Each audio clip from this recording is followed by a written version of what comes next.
And Zebasai's landing these shots thick and fast. A good couple of picks coming in from Misfits now. And they get another one. Hidden finds JKW. Zebo has the sniper run. It's going to be hard. Blue walks straight into it. Perfect work from Zebasai. Really getting the job done now.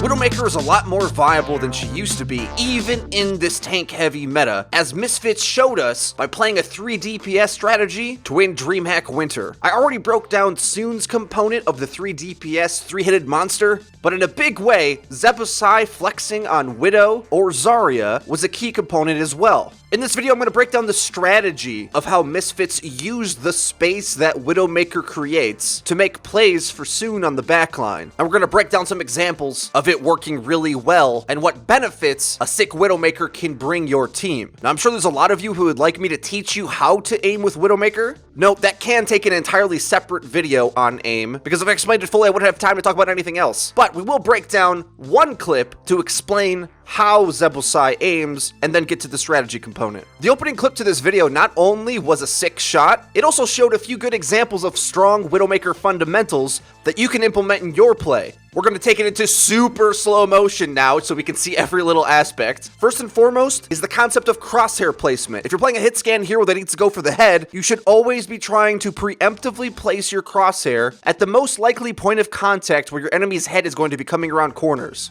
Here, Zebasai is actually well prepared for this tracer to come around the corner. However, even the best players in the world have human reaction time. Insane human reaction time. But there's some things that are just too fast on a computer screen that the human eye can't see. Tracer pops up on his screen and zips past, and he isn't able to pull the trigger fast enough. And now his adjustment is what's interesting. He goes to acquire the placement first before firing. Now, he could attempt a massive flick shot, predicting where the Tracer was going to blink, trying to get it to the head in one fell swoop. That would be an even more amazing shot. But being impressive doesn't secure kills. Being smart does. Zebasai acquires the crosshair placement first. He puts the crosshair in the general area where Tracer is going to be after blink so that he can make the adjustment second. To sum up the aiming style, in the most simplest terminology, is place, then flick. Place, then flick. Place, then flick. You want your crosshair in the best possible place to where you think the enemy's head is going to be. If you acquire the target, pull the trigger, but if not, make that quick adjustment to find their head immediately and capitalize on the shot that's in front of you. But it sounds so simple!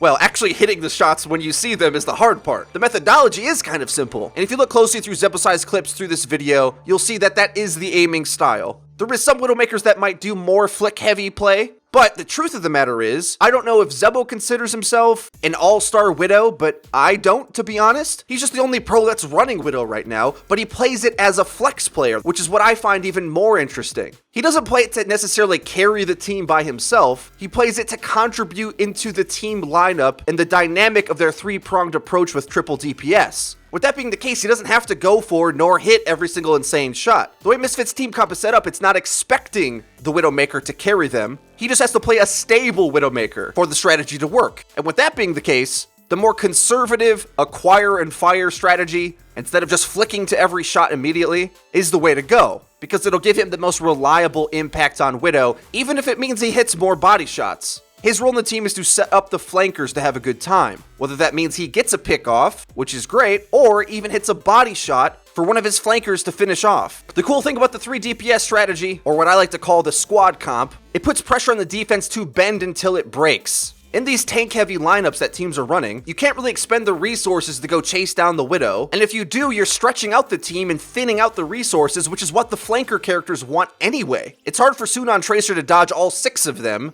even though we've seen him do it. It's even easier if they start to split themselves up. So it's that threat of the Widow playing at range that's so good. And the reason why I call this squad comp, because it's a polar opposite of the standard death ball. For a long time, the one way to play the game was to stand behind the Rhine Shield with your entire team. But with 3 DPS taking alternate angles all the time, the best way to play is to split up and try to win duels individually. And if you do, the enemy team, who's probably running a more balanced team comp, or nowadays a tank-heavy one, losing a key target crumbles that comp. And in 3 and 4 tank strategies, the key targets are both Roadhog and Ana. Ana keeps everybody alive, Roadhog is their main DPS, and without it, they struggle to kill things. Because Roadhog always has that long-range hook that can, in an instant, kill something. Whereas the other tank characters can be avoided, more or less. Here, Widowmaker's poking up at the top, really stressing Fnatic once again. Zebasai plays from the bridge, always lurking, always watching. And with considering the fact that the previous clip I just showed off Ana getting picked off first, which was detrimental to Fnatic and got wrecked for it, they're trying better to hide their supports a bit here. So, Zebo hits the headshots that are in front of him, and each time he lands one of those big bursts of 300 damage, it's straining these tanks. Ana can heal loads in a burst, but if they have nothing to deal with the Widow, and she has a shooting gallery in front of her, all she needs is time to eventually hit a crucial shot until an opening is formed. The structure of the team comp is to use the Widowmaker's scope as the initiation tool, not a Winston dive, which is why I don't call this a dive comp. In squad comp, they're waiting for the ranged DPS to find an opening. Zebasai hits a chunky headshot on the Roadhog, and both of the supports of Fnatic spend their resources to save his life, because they know Roadhog is the key for their team comp to put out any damage. But the ultimate value isn't there. Misfits doesn't have to fight a fight they don't want to. They have two flanker characters and a Widow that plays at range. The sound barrier wears off, and Fnatic's defense crumbles. Here's another example of Misfits using this 3 DPS squad comp in overtime to put strain on the enemy defense. The flankers move out, get information, try their best not to die, but Buds gets hooked. Feels bad, man. Well, they're pushing up the cart anyway, soon we'll be back in a second. Knowing the positioning of the Roadhog now, Widow aims to zone him out. That hog wants to get value. He wants to be able to play aggressively. He wants to be able to peek out and get an insta-kill for free because he's Roadhog. But playing at range is keeping him honest. They know where he is. Blink and you'll miss it. While we were watching Nevik spam down the Roadhog from range, he made one little misstep, peeked out, and Roadhog's head got blasted by Zebusai. 300 HP gone immediately. Now with him on the back foot, what is he to do? He falls down to try to get Ana healing, takes a breather himself, but against this Widowmaker who can deal 300 damage in an instant, you don't have infinite health. You can die, Roadhog, finally. And this kind of gameplay is kind of a breath of fresh air in a meta where Roadhog is considered unbeatable. Well, as it turns out, his hook has a limited range, and Widowmaker plays outside of it. So if you deny that hungry hog his ability to gallivant through your team comp, getting insta-kill after insta-kill, he's forced to play in a really confined, claustrophobic space, limiting the output that he can have. Either forcing the enemy team to be more aggressive and dive into you, or eventually bend and break, as often does happen when Misfits plays this comp. One last clip for us to break down here, and I have showed this before in the Soon clip, but this time instead I want us to pay close attention to where the ranged hit scans go, Zebusai included. This last point of Gibraltar has two high grounds, a middle bridge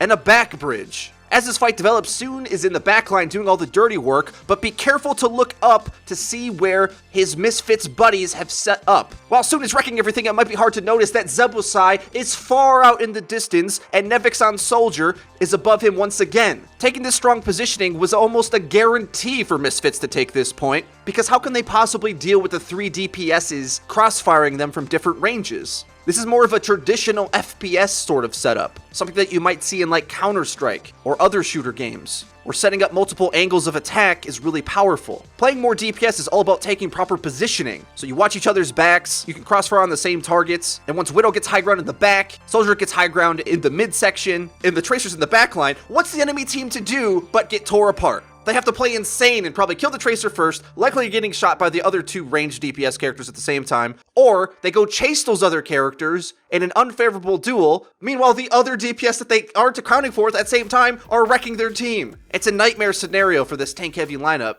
that isn't very mobile. But the truth of the matter is, it takes a lot more skill to play. And with MLG Vegas right around the corner from posting this video, I don't know if I can promise you that multi-DPS will be shown. We may just see a lot of tanks instead because it's a more reliable way to play. But in my opinion, multi-DPS is the secret to breaking multi-tank. It's more flimsy, it's easier to get punished because Roadhog can hook a squishy and insta-kill you anyway, but if you play safe, play smart, and win the positioning battle, no amount of balling up and tanking on the low ground is going to be good enough. It's a much more difficult way to play the game, but as we saw at DreamHack Winter, where it forced Fnatic to switch off their tank-heavy lineup and put Buds on Tracer to mirror Soon as well, it can cause fits for these teams that want to just huddle together in a ball and Ana heal and Roadhog hook their way to victory. And based on the success that I've seen Misfits portray, I personally think that multi-DPS is the answer, even if it means tossing trash damage and pumping up Ana's nano boost. Because the truth of the matter is, if you have the positioning battle and they have nano in their pocket, good for them. Do they want to come chase you? I think not. Nano is slow now, and though it can make a target a pure badass, it doesn't win team fights like it used to, especially not if they have 3 or 4 tanks. Yes, I know Nano sights is a thing, but I'm telling you, pummel more DPS into these tanks. Squad comp is the answer. FREEDO for Overwatch President 2016. DPSing our way to victory. Guys, I hope you enjoyed the video. I had a blast making it. I love making these pro guides, even though they do take me a very long time to compile. So to show your appreciation, please tickle me with that like button. It really does help me out and makes me feel very good. When I see the community interested in pro games, I can't express enough to you guys how it warms my little nerd heart that you guys find this interesting and helpful to you. If you haven't subscribed already, please hit that big red button and be sure to click the bell icon to make sure you get notifications when our videos go live. Just as well, check out our Twitch streams, where we do a variety of things, sometimes play with viewers, teach viewers, do 6 stacks on our own, banter in small queue, do sub games. It's a fun extravaganza over there, so you're going to want to be sure to set up for email notifications so that you not only see when we go live, but what type of stream we're doing that day. Follow us on Twitter at YourOverwatchYT for stream announcements, updates, and cool clips of sick things that happen in the game that we do or get done to us. You're not going to want to miss that. Check out our Discord server linked in the description to find teammates to pair up with and interact with the Overwatch community at all ranks on all platforms. That's been it for me. I've been FREEDO for Your Overwatch. I'll see you guys next time.